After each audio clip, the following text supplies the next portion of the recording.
वाले बाबा तेरी शरण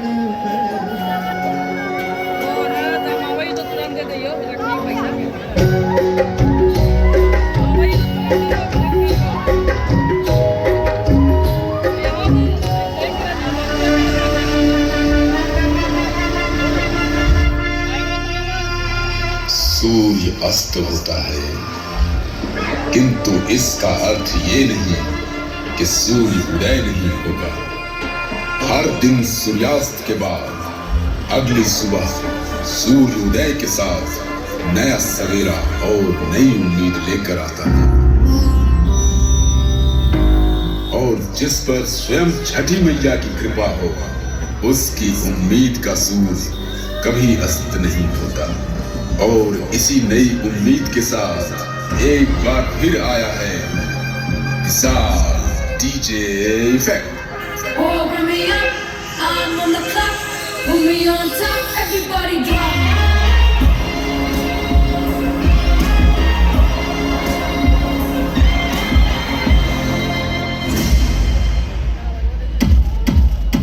कलयुग एक ऐसा युग जहां कुछ भी असंभव नहीं। कलयुग में कौन सर्वशक्तिशाली और सर्वशक्तिमान है, इसकी कल्पना भी नहीं की जा सकती। चाहे वो देवी, देवता या दानव ही क्यों ना हो। कलयुग के एक ऐसी ही काल्पनिक कथा लेकर आए हैं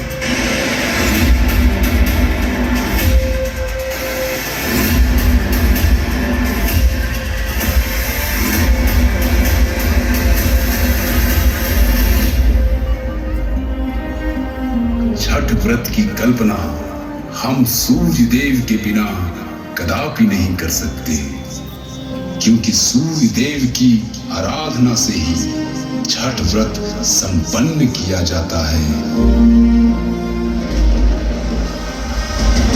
क्या होता अगर सूर्य देव का जन्म ही न होता।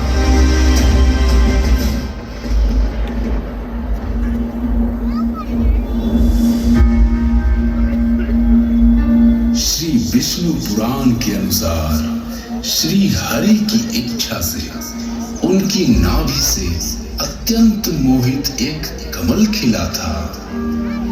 इस मनमोहक कमल में पराग कणों के रूप में श्री ब्रह्मा अवतरित हुए। तत्पश्चात श्री ब्रह्मा के पुत्र मारीची हुए। मारीची से कश्यप ऋषि का जन्म हुआ और महर्षि कश्यप ऋषि का विवाह प्रजापति दक्ष की कन्या दिति और अदिति से हुआ। और देवी अदिति के गर्भ से एक अत्यंत तेजस्वी पुत्र का जन्म हुआ, जिन्हें आदित्य नाम दिया गया, जिन्हें हम सूर्य देव के रूप में पूजते हैं।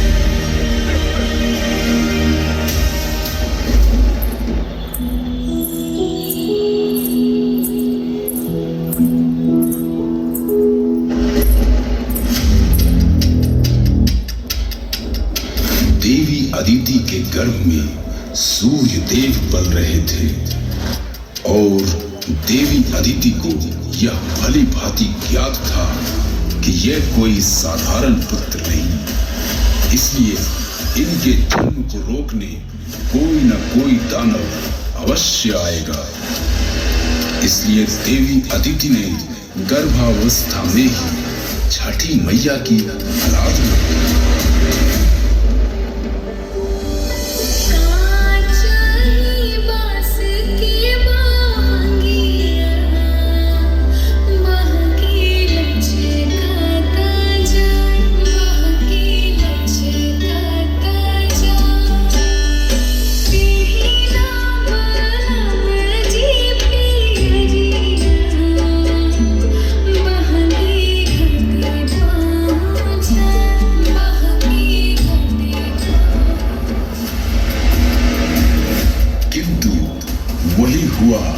जिसका उन्हें भय था।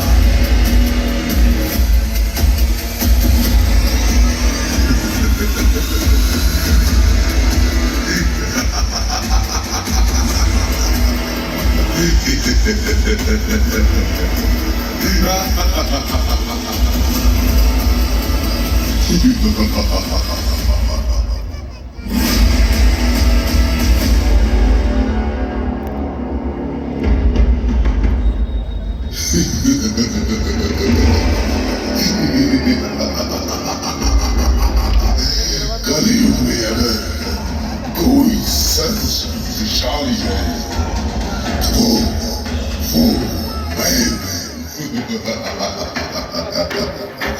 क्योंकि मेरे पास है मेरे माथे पे लगा ये अद्भुत मणि और ये धनुष और स्वयं ब्रह्मा से मिला अमरता का वरदान।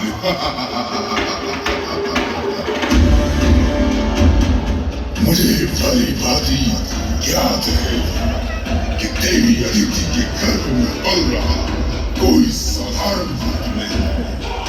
इसमें इतना तेज है कि ये पूरे ब्रह्मांड को प्रकाशमय कर सर्वशक्तिशाली कहलाएगा। और जो इतने शक्तिशाली और तेजस्वी पुत्र को जन्म देगी वो देवी अदिति भी उससे कहीं अधिक शक्तिशाली है। इसलिए मैं अपनी मणि और धनुष की शक्ति से देवी अदिति को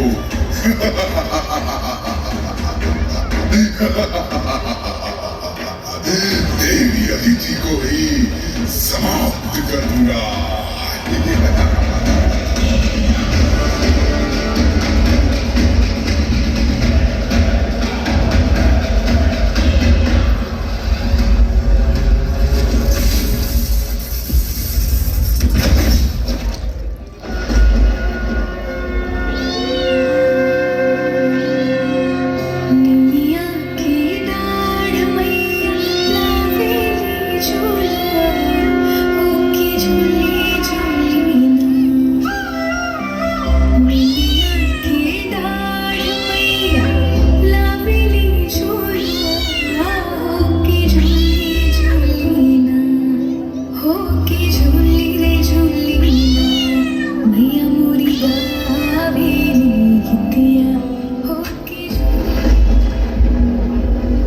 कलयुग के इस दानव ने आज जो पाप किया है उसका दंड तो उसे मिलना ही है। इसलिए मैं अपनी अपार शक्तियों का प्रयोग कर तुमसे तुम्हारी मणि और शक्ति दोनों छीन रही हूँ। नहीं प्रभु, क्षमा क्षमा करें प्रभु। नहीं प्रभु, मुझे क्षमा करें।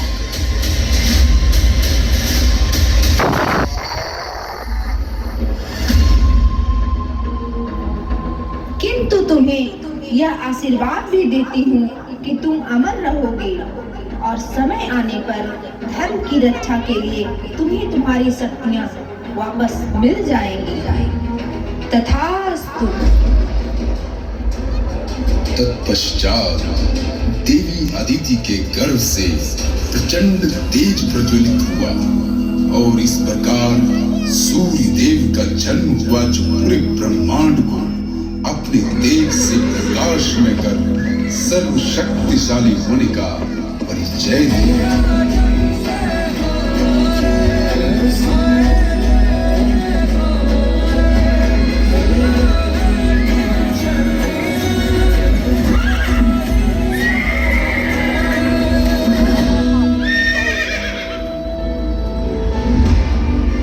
इस प्रकार देवी अदिति ने प्रवैतिन के रूप में छठी मैया के आशीर्वाद और सूर्य देव के प्रत्यक्ष रूप से दर्शन कर छठ व्रत को संपन्न किया। शीतली बेरिया शीतल तुझे पनिया कब देव देवता तो आके दर्शनी जोड़े जोड़े सुपावा आदित्य देव घटवा पे दिवाई चढ़ावेल हो।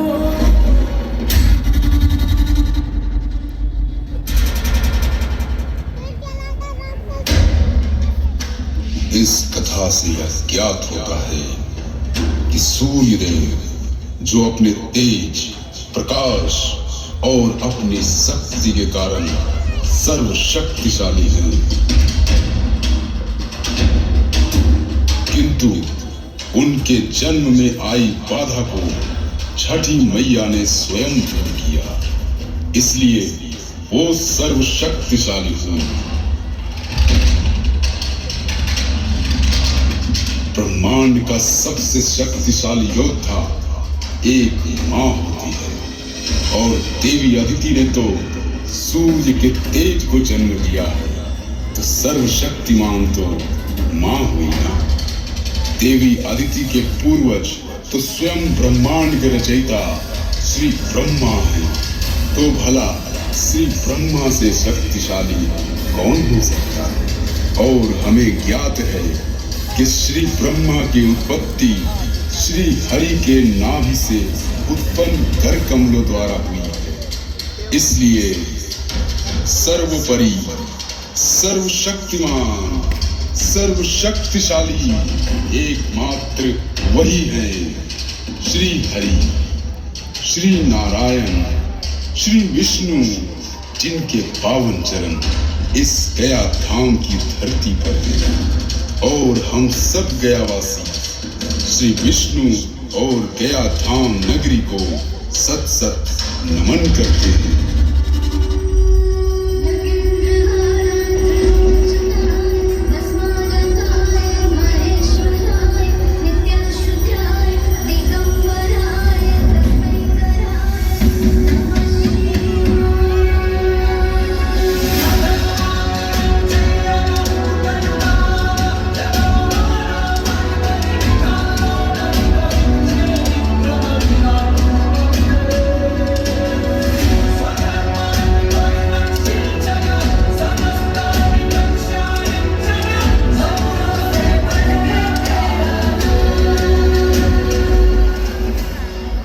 जब कलयुग में अधर्म चरम सीमा पर होगा, ब्रह्मांड में चारों ओर ईर्ष्या, क्रोध, लालच का प्रकोप होगा, जब वायु में विष होगा और गंगा निर्जल, तब श्री विष्णु अपने 10वें अवतार के रूप में धरती पर अवतरित होंगे और वही सर्वशक्तिशाली होंगे और वही सर्वशक्तिमान जिन्हें हम कल की अवतार कहेंगे। कल की अवतार।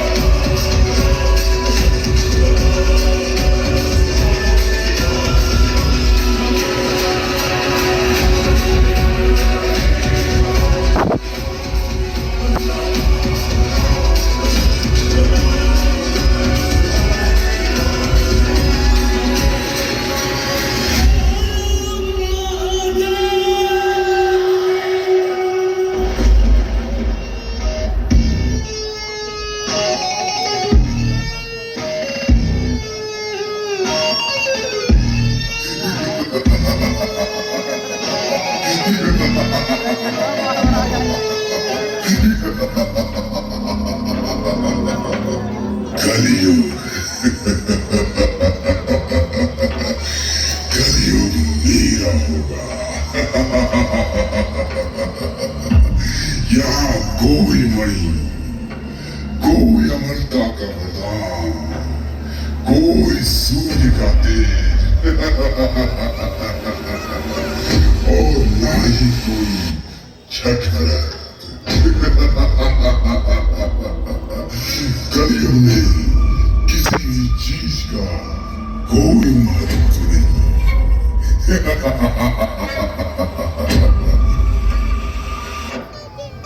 कलयुग आ चुका है और कभी भी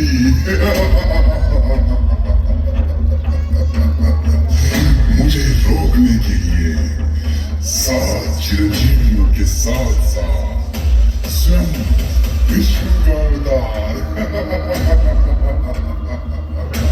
किंतु मैं नहीं रुकूंगा। मैं कली कली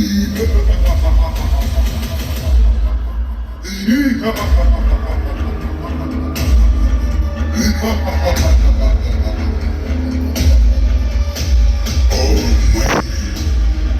में सर्वशक्तिशाली कलयुग में सिर्फ और सिर्फ कली।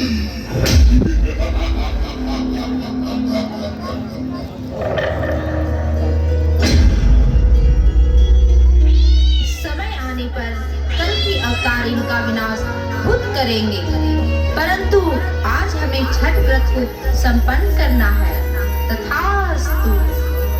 बार प्रेम से बोलो सूर्य भगवान की, छठी मैया की।